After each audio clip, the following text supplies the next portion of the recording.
What up, YouTube? Topaz Jason, and I got a pretty good show lined up for you today, man. First, we're gonna jump into the news, then we're gonna jump into this review for this Freddie Gibbs album, then we're gonna jump into an article from downloadpads.com. Before then, listen to a brief instrumental from underground producer Maniac.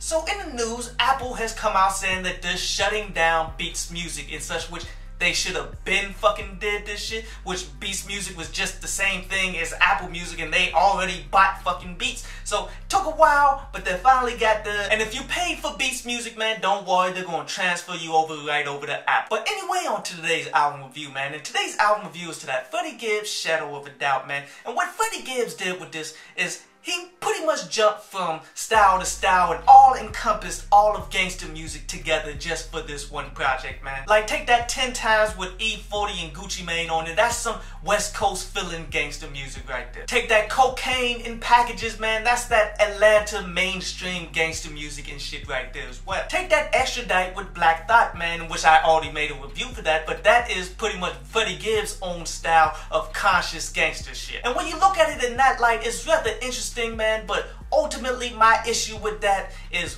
when you decide to go ahead and do the same types of music, make your own renditions of the types of music that everybody else is doing, you put yourself in that same basket with all of these other wicked MCs. Because here's some real shit. Whether you agree with me or not, I personally believe Freddie Gibbs is the best gangster rapper that has come across in maybe the last 15, 20 years, dude. So in my opinion, he's belittling himself doing anything that all these other weaker MCs and shit out here is fucking doing. Overall on this project, man, I would say only 3 tracks on here I definitely fuck with. And that's that Insecure, Careless, and Forever in a Day, in which Careless and Forever in a Day, I got them tied for the best track off of this joint, dude. Overall, those tracks are worth individual purchase and such, man, but not the rest of the album. I definitely believe Freddie Gibbs can come way fucking stronger than this. I give this a 6 out of 10.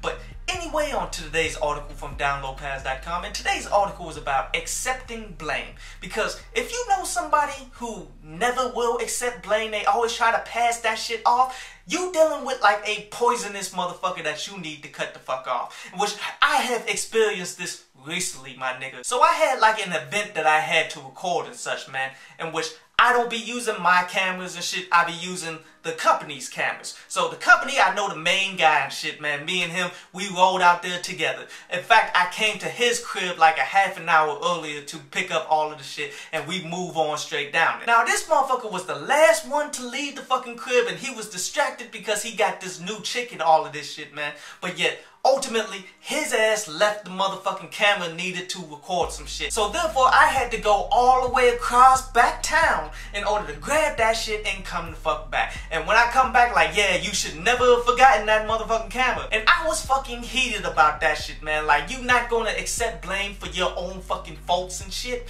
And that's when I realized, okay, I need to continue to get my grind on with my own shit. I hope you enjoyed the show.